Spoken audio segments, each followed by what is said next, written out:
Hello and welcome to another video. This video is going to be a book haul, a really big book haul from January, February and March. We're not quite at the end of March, but I have over 20 books, so I thought let's just do this now. So we have 9 books that were given to me by my mum, 5 books that were given to me by my granddad, and the rest are books I have bought. I've either bought when I've been in a shop or they were pre-ordered. So yeah, let's just go through them. So first of all, let's go through the books that came to me from my mum. These are all pretty much crime fiction thriller books. I think actually all of them are. So first of all, we've got Dead and Buried by Stephen Booth. So this one is set in the Peak District. So I think I'm going to like the setting on this one. And basically it starts off with some arson. So we've got as brutal acts of fire starting ravage the Peak District. D.S. Ben Cooper unearths a pair of grim surprises in an abandoned pub. The first is evidence of a years-old double homicide, and the second is a corpse newly dead. Murder. What links the 3 deaths, and how do the raging fires fit in? For Cooper and his rival Diane Fry, that was difficult to say, is the most twisted investigation of their lives, and with an ingenious kill at work, it could be their last. Drenched in atmosphere, Stephen Booth's relentless new thriller builds to a shock finale that will catch even the most seasoned suspense readers off guard. So I have read Stephen Booth books before when I was younger, not so much in recent years, but I mean this is slightly damaged, but that's okay.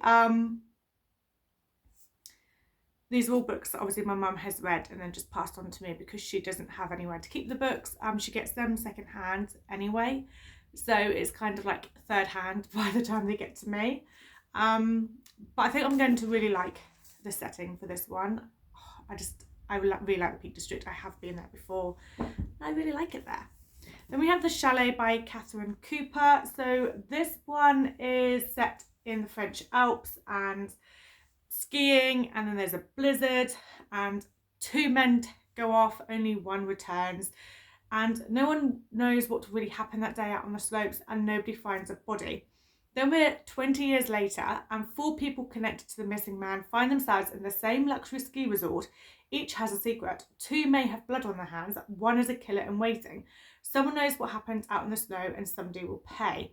So I think it's going to be kind of like a locked room mystery in a sense. How would you call it that when, you know, obviously it's not in a locked room, it's 20 years later, but it could be any one of those that did the killing, and they obviously know something that happened to the guy that went missing 20 years previously.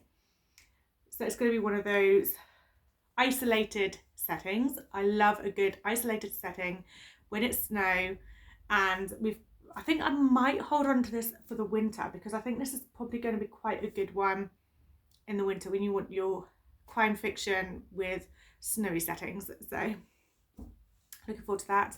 Then we've got Elisa Jewell, The Night She Disappeared. This one I don't think came out that long ago, if I remember rightly. 2021. Okay, that was a while ago, like what, 3 years ago? Okay. I thought it was a bit like later than that, but anyway. So Lisa Jewell is a very well-known author who is very well known for her thrillers. And this one is set in the summer of 2017 and the summer of 2018. There's only a year apart on these 2 timelines. Basically, a teenage mum, Tallulah, goes missing, and then a year later, someone else is walking in the woods, and there is a sign saying "dig here." So I'm guessing from that synopsis that basically the year later, someone has actually basically shown where the body is. That's what I'm guessing. Don't really know too much about this. I kind of feel like with a Lisa Jewell book, you're always, going to get your fast-paced thriller. You can't go wrong with a Lisa Jewell book, basically. So I'm looking forward to that one. Then we've got Down the Darkest Roads by Tammy. Is that Hoag? I'm not sure how you pronounce that, I'm sorry. So this one is set on a beautiful summer's day. You've got a pretty popular 16-year-old girl vanishes as suddenly and completely as a wisp of smoke. Lauren Lawton knows exactly who took her child, but there isn't a shred of evidence against the man. Desperate for a fresh start in a place with no memories, Lauren and her younger daughter, Leah, move to idyllic Oak Knoll. But when her suspect turns up in the same town, Lauren realises she is powerless to escape her nightmare. How will she protect her remaining child? For Leah, Lawton will soon turn 16 and Oak Knoll has a sadistic predator on the hunt. That must be absolutely terrifying. So you know who, is responsible for the disappearance and the death of your daughter. And then when you move away for a fresh start, you then realise that same person is coming for your other daughter, who will be 16 soon. It's actually quite a terrifying thought. Other than, not much from that synopsis. And I've not actually heard of this author before. So, I don't really know anything about this. But I think it's going to be possibly quite a tense thriller. We shall see. Then we have The Life I Left Behind by Colette Macbeth. Oh, my pronunciations today. This one is basically Melody, who was left for dead, and then 6 years later, when the body of another woman called Eve is discovered, Melody basically is like, that's the same attacker, and she basically wants to follow the clues of the life that Eve left behind, and she feels like that's the only way she can survive. So I kind of feel like possibly it's going to be dual timeline. It's apparently a good psychological thriller. And apparently it's very twisty. There's quite a few quotes on here. So it's possibly this woman, Melody, trying to prove that this guy is her attacker and is the one who killed Eve. That's kind of what I'm getting from this. So we shall see. And then we have a Tess Gerritsen book. This one is Bloodstream. This one, I believe, is whatever the synopsis. So let's have a look at this. Right, so it's a small resort. We do love a good small town type of thriller. And this one is following Dr. Claire Elliott. She decides to move to this small town to shelter her adolescent son from the temptations of the big city and the traumatic memory of his father's death. So Claire's hopeful that she can earn the trust of the town as she builds a new practice, but all her plans unravel with the onset of winter when an outbreak of teenage violence, far more deadly than anything she's encountered in the city, erupts in the local school. In trying to find a medical explanation for this murderous epidemic, Claire discovers an insidious evil which has blighted the town's past and threatens its future. Terrified that no two is at wish, she must prove her theory before everything she loves is destroyed.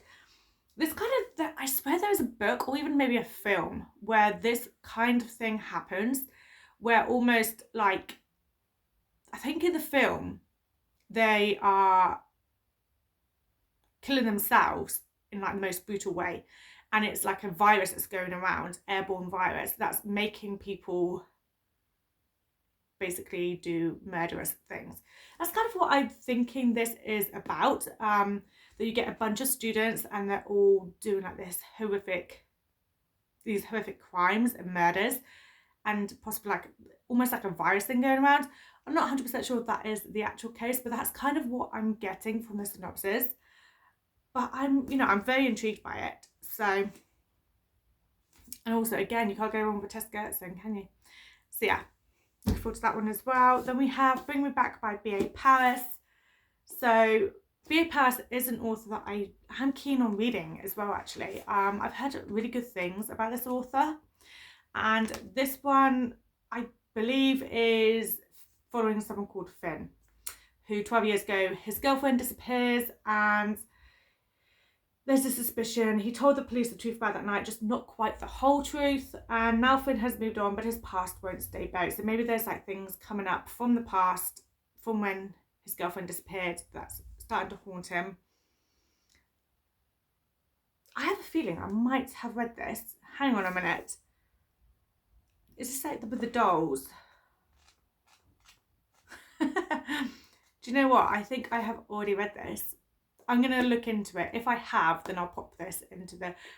It's that picture on here. Because obviously on the back, it doesn't really tell you much. But I've just seen this picture and I think it's all come back to me. So I'm pretty sure I might have already read this. If that's the case, then I will put this in the free little library that's down the road from me. because yeah, I'm pretty sure that looks familiar. I'm gonna like find out that it's on my shelf behind me. No, I don't think I have it anymore. I think it was years ago that I read this, but we shall say. I will look into it more if I have, and like I said, I'll put it in the free little library. So we have Karen Rose, Say No More. Now Karen Rose is an author that I used to read a lot of when I was younger, in my teens, late teens, and yeah, this one, let's have a look. What is this one? So we've got Mercy Callahan. Never thought she'd be able to speak about her past. Finally ready to face her ghost, Mercy returns to Sacramento to help her brother Gideon find the brutal cult that robs them of their childhood. Oh, I do love a good cult story.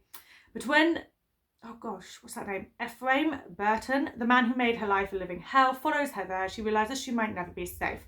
Rafe Sokolov would do anything to have Mercy in his life and would go to any length to protect her, but when it becomes apparent that Ephraim is more determined than ever to get Mercy back, even Rafe might not be able to stop him. As Ephraim draws near, it's clear it's not just Mercy who is in danger. Those closest to her are firmly in his sights.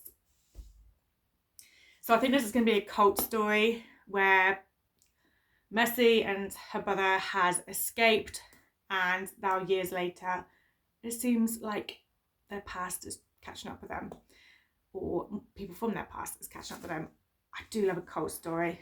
I really do. I mean, this is quite a chunky one, to be honest. This is like 560 pages long, but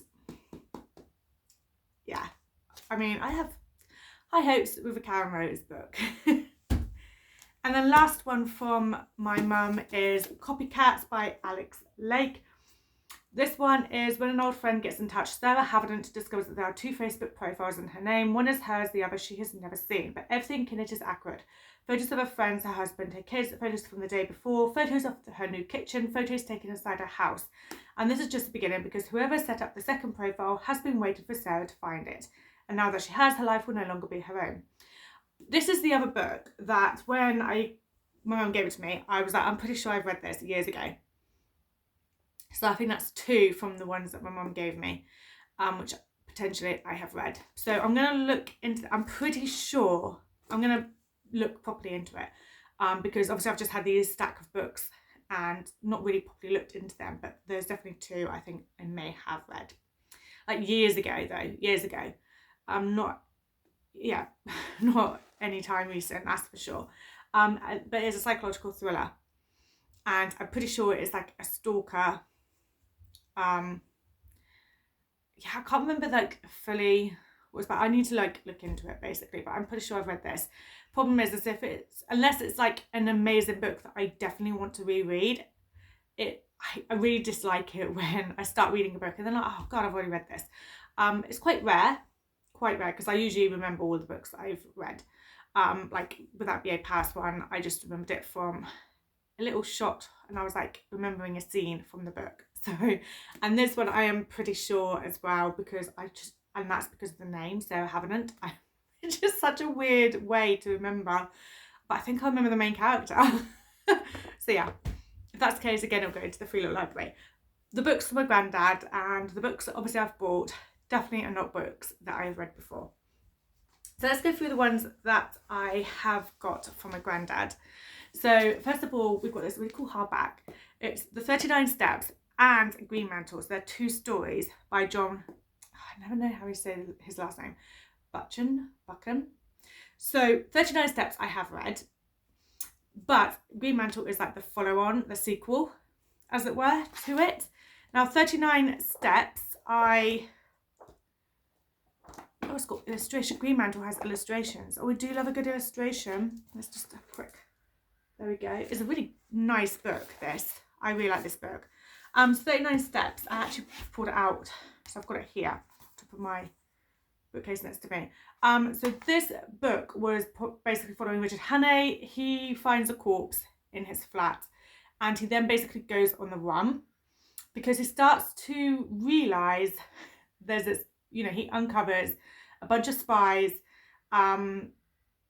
It's all about like British naval power, all of that. There's, it's more of like your spy kind of crime fiction type thing. I really enjoyed this though. You kind of see him on the run. It's like you know when you're reading like The Hobbit, for instance, or any of those type of books where it's a bit of a fantasy and they're on this like journey and you're on the journey with them. I love books when they're traveling to somewhere and you're on the journey with them. That's kind of what was the case in 39 Steps. Green Mantle is the follow-up. So this has both books in it. And Green Mantle is the follow-up. And I'm really keen to read it because I did really enjoy 39 Steps. And also Green Mantle has got some illustrations in. And I just really like this book. And also I like the font in it as well. Charming. Like, you know when you've got just, yeah, I'm just excited to read that. So yeah, that's Green Mantle.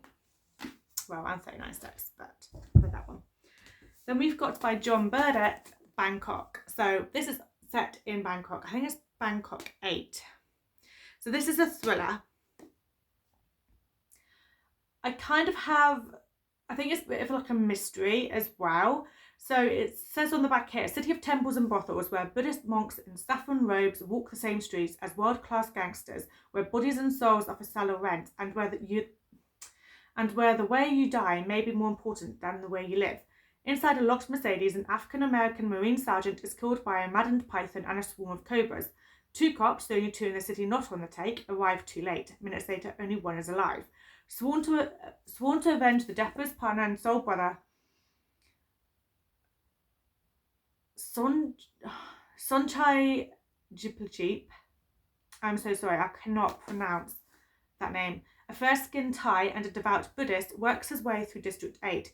Soon he is in a realm he has never before encountered, the moneyed underbelly of Bangkok, where desire rules and the human body is as custom designable as a wall hunk of jade, and where Sonchai eventually trucks the killer, a predator for the even more sinister variety.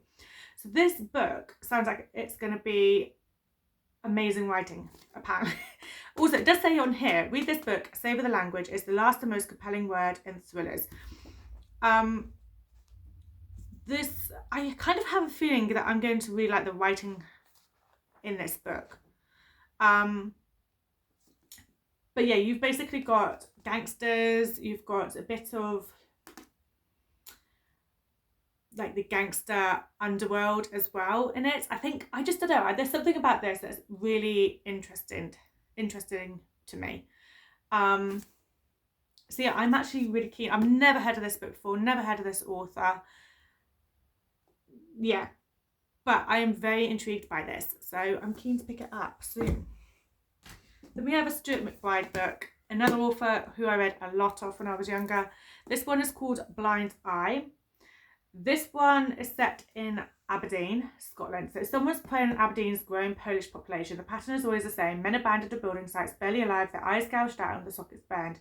And the threatening letters arriving at force headquarters make it clear there's more to come.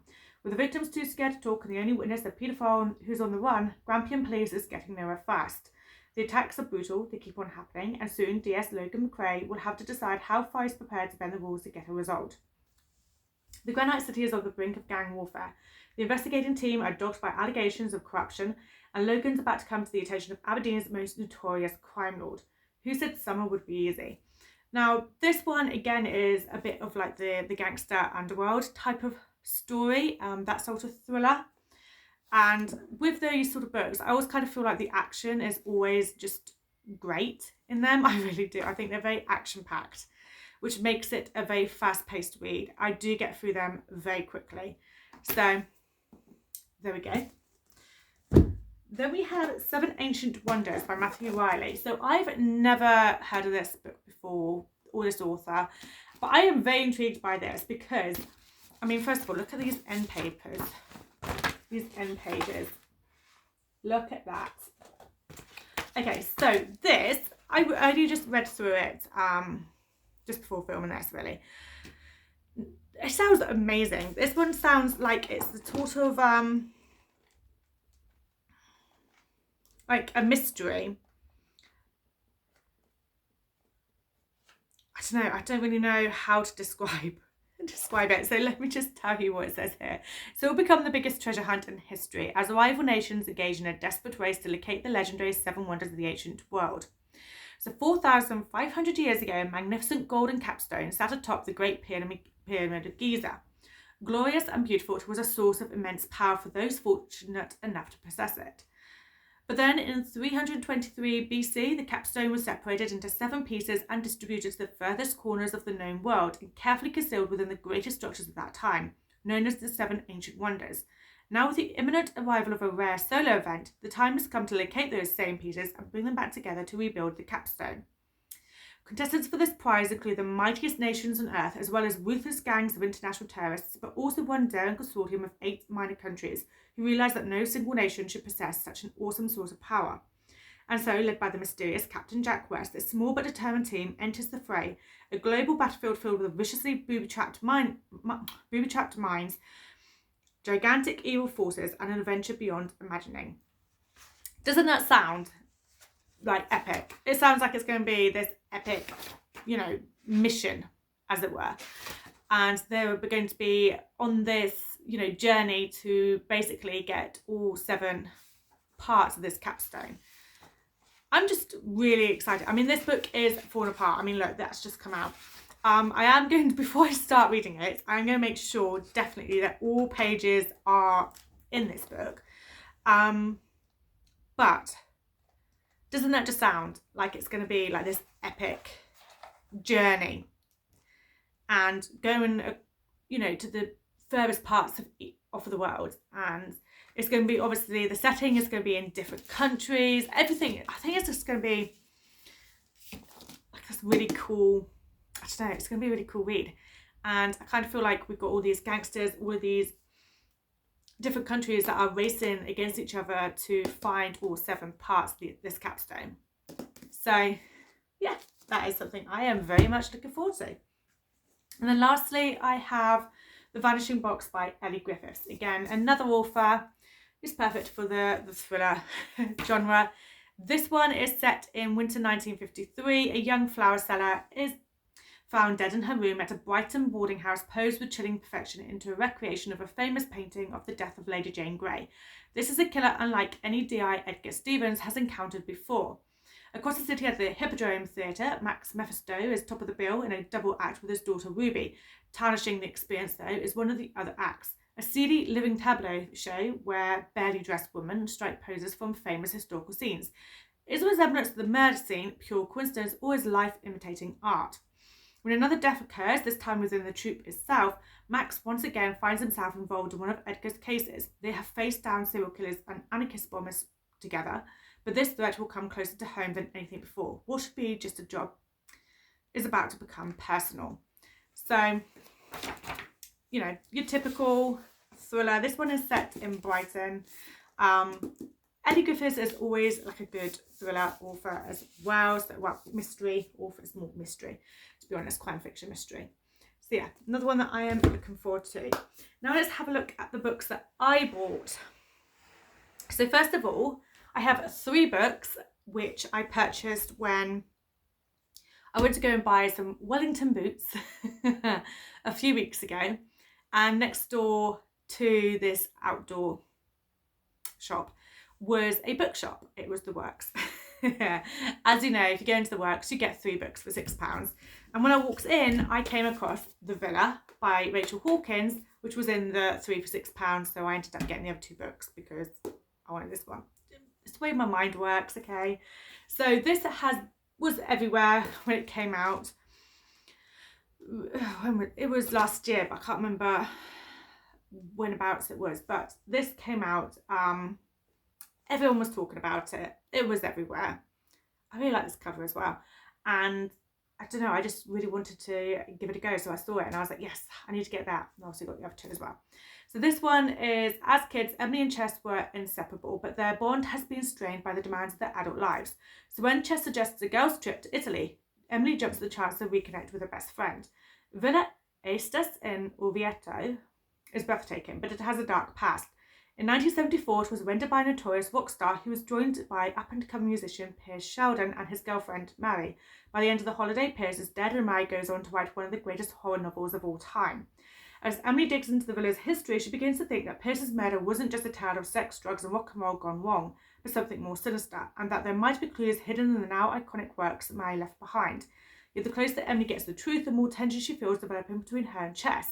As secrets from the past come to light, equally dangerous betrayals from the present also emerge, and it begins to look like the villain will claim another victim before the summer ends. It's kind of like, you know, the vibes, maybe there's something like sinister about the actual villa itself that's turning people against each other when they're visiting. That's kind of like the vibes I get from this. I'm pretty sure it's dual timeline, and I don't know, I heard really good things when this came out, so I've been really keen to pick it up. So yeah, I have done, and it's not even that long. I thought it was going to be like a lot longer. It's under 300 pages. I think it's about 280 pages, so it's going to be like a very quick read. So definitely looking forward to that. And then in the same shop, I also saw What Happened to the Bennets by Lisa Scottoline, which is another book that I kind of saw all over Instagram last year. This one is following Jason Bennett, who I believe that they are, I don't know, let me just read it. It's just easier than me trying to explain it when I haven't read any of the books.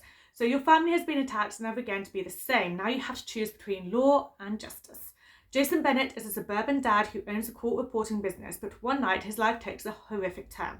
He is driving his family home when a pickup truck begins tailgating them on a dark stretch of road. Suddenly, two men jump from the pickup and pull guns on Jason, demanding the car. A flash of violence changes his life forever. The FBI advised the Bennetts to enter the witness protection program right away, and they have no choice but to agree. But it was designed to protect criminal informants, not law-abiding families. Taken from all they know, the Bennetts begin to fall apart at the seams. Then Jason learns a shocking truth and realises that he has to take matters into his own hands. Sometimes justice is a one-man show. So I kind of feel like it's a bit of like a revenge type storyline. I think he's going to go and basically get justice himself. Something along those lines. But yeah, this was everywhere when it first came out, and I've really wanted to try Lisa Scottoline book as well, because what are the other books? I mean, there's been a couple of series as well. There's been quite a few books that Lisa Scottoline has done, and this one I know was quite a lot of people were saying about this last year. So apparently it's very twisty. Yeah, I'm looking forward to this one. And then the last one that I got from the works was White City by Kevin Power. I don't really know anything about this, and there's not really anything given in the blurb. Well, there is, but yeah, I don't know. This was more of like a cover buy. I don't know. I really liked the cover. It kind of, you know, I don't know. I just saw it and I was like, you know what? I really like that. That's, you know, drawing me in. So I picked it up, and it basically says, "It was my father's arrest that brought me here. Although you could certainly say that I took the scenic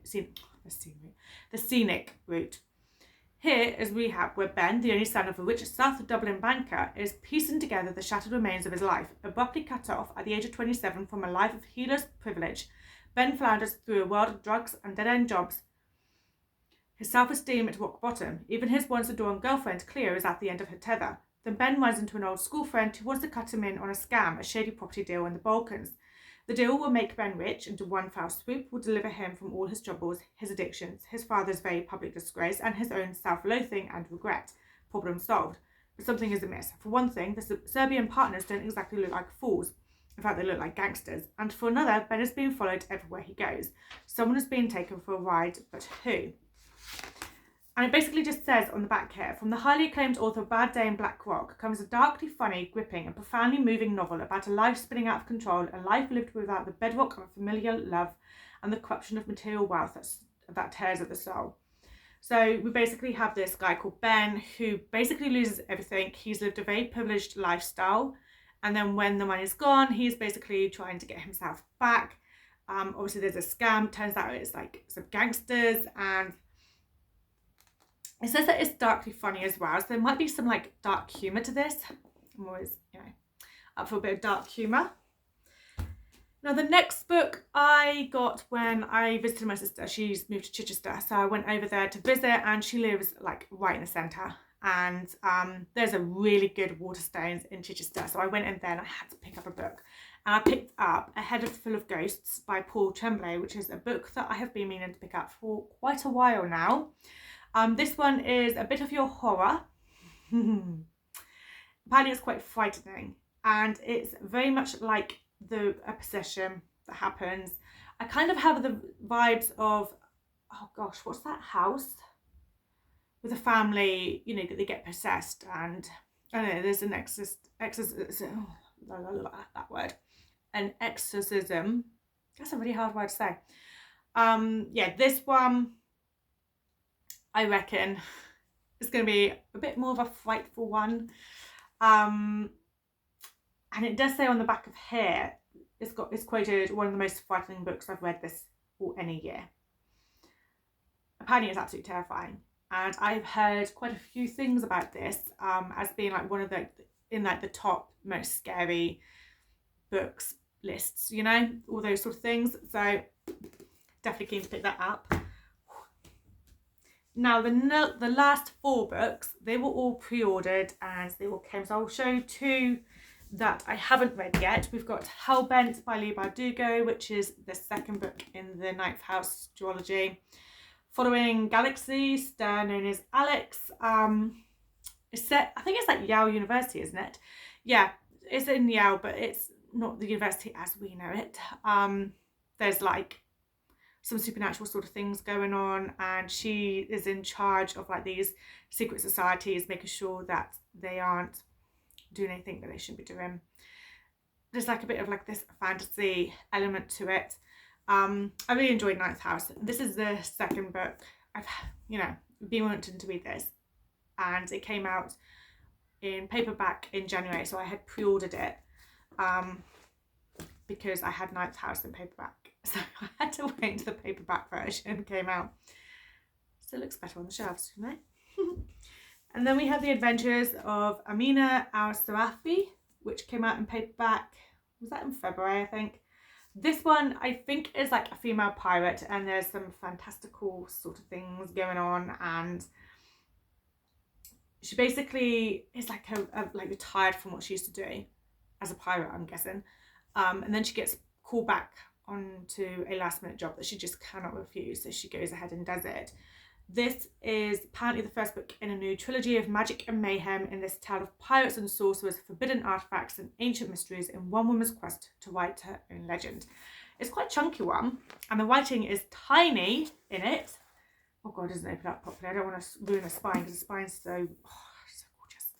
It's gold foiling. Put gold foiling on a book and I'm sold. But yeah, I had so many good things about this when it came out in hardback. And then when I saw that it was coming out in paperback, I was like, you know what, I'm going to pre-order it. We only live once. Get all the books, you know? So yeah, looking forward to reading that one. Now the final 2 I have already read. So they were pre-ordered, they arrived, I read them straight away. The first one is A Tempest of Tea by Hafsa Faizal. I said her name, I'm sorry.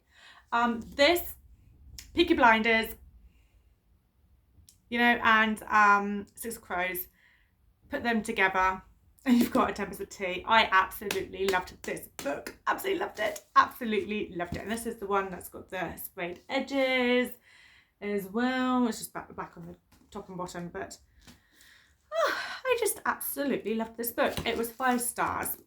Definitely, without a doubt. Absolutely loved it. This has basically, you know, your cozy tea shop during the day that turns into this like vampire bloodlust thing at night. And yeah, I don't know, I just really liked it. I just think it was absolutely brilliant. Loved it. I'm a massive fan of Peaky Blinders, and I'm a massive fan of Six Crows, so putting them 2 together, joining it and all of that makes a good book. And then also 5 stars from me was The Warm Hands of Ghosts by Catherine Arden. This one is very different from the other book. This one is following Freddie and Laura. So Laura is a nurse, so it's set in World War II, I believe. And yeah, basically Laura was a nurse on the front line. She is injured on the front line, so she's now at home. And while she's at home, her brother, who is out fighting on the front line, he basically becomes missing, presumed dead. and she ends up with his tags, and she's like, well, if he's missing, presumed dead, but not actually dead, then how have you got his tags? So she decides to go back out on the front line and search for her brother, and there is, you know, a bit more to it. There's a bit more, yeah, I don't know, it's almost like supernatural elements to it as well, and I just really enjoyed it.